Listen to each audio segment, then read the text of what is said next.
Simple modification if your bins are out in windy and stormy weather, to stop the actual bin lid flipping open and rubbish going everywhere.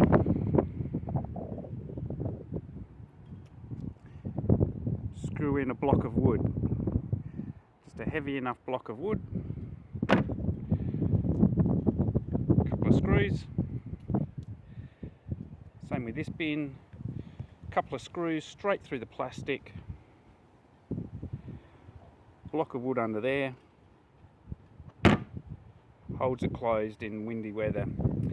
And then when the rubbish truck comes along, lifts the bin up and tips it up, the lid opens anyway. So quick simple fix.